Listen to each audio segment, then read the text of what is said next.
L'avènement des aéronefs de combat de 5e génération a imposé un changement de paradigme dans la conception des systèmes embarqués, privilégiant désormais la conception modulaire à logiciel prépondérant et l'intelligence artificielle embarquée.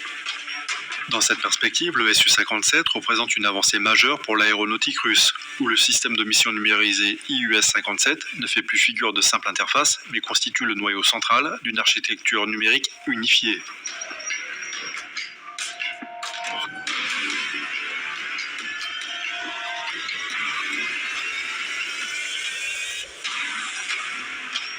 Avec la mise en œuvre d'une avionique modulaire entièrement numérisée, le Su-57 rompt avec les architectures traditionnelles composées de calculateurs indépendants. L'IUS-57 repose sur une infrastructure matérielle et logicielle composée de 3 piliers principaux. Tout d'abord, une puissance de calcul endogène. Le système s'appuie sur des processus multicœurs de conception russe, capables de traiter des flux de données massifs en temps réel, tout en assurant une redondance matérielle critique pour la résilience opérationnelle. Deuxième pilier, l'hybridation des vecteurs de communication. L'architecture combine des bus de données reposant sur la technologie cuivre pour le contrôle des systèmes critiques et des réseaux de fibre optique. Ces derniers offrent une bande passante atteignant 2 gigabits seconde, essentielle au transfert des données issues des capteurs à haute résolution. Troisième pilier, l'optimisation temporelle.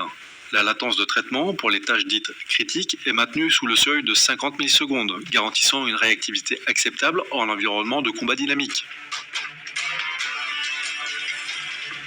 L'un des atouts majeurs de l'IUS-57 réside dans sa capacité de fusion de données, offrant une tenue de situation tactique étendue.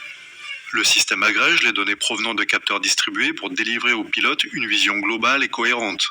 Le système intègre les données du radar N36 Belka au dispositif composé de 5 antennes à balayage électronique actif réparties sur la cellule pour une couverture à 360 degrés. Puis le système comprend la détection passive optronique 101 KSV pour former une détection multicapteur multisource. Ces informations sont traitées par réseaux neuronaux aux algorithmes capables de discriminer les cibles avec une précision accrue, même en présence de contre-mesures électroniques intenses. L'autonomisation de la coopération homme-machine se matérialise par une autonomisation profonde des processus décisionnels.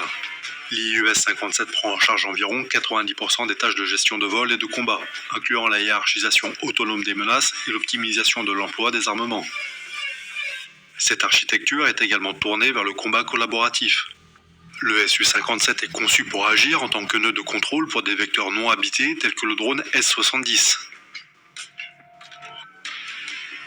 Bien que cette intégration présente encore des défis techniques, illustrés par des incidents de coordination lors d'essais en conditions réelles, elle préfigure l'évolution du Su-57 vers des standards de 6e génération, caractérisés par une interconnexion totale au sein d'un théâtre d'opération infocentré. L'interface pilote se traduit par la conception du poste de pilotage qui répond aux impératifs de la gestion de l'information sous stress. L'interface s'adapte dynamiquement à la phase de mission, filtrant les données non essentielles.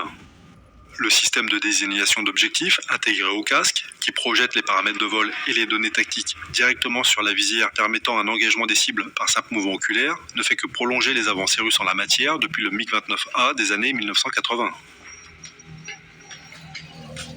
Le Su-57 pourrait donc s'établir comme une pièce maîtresse des stratégies de déni d'accès.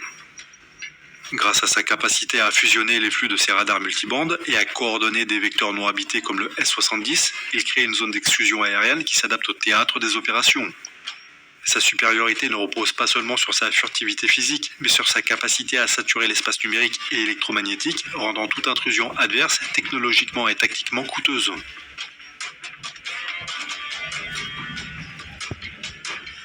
Pour conclure, l'architecture numérique du Su-57 marque une transition vers le combat aérien hyper assisté.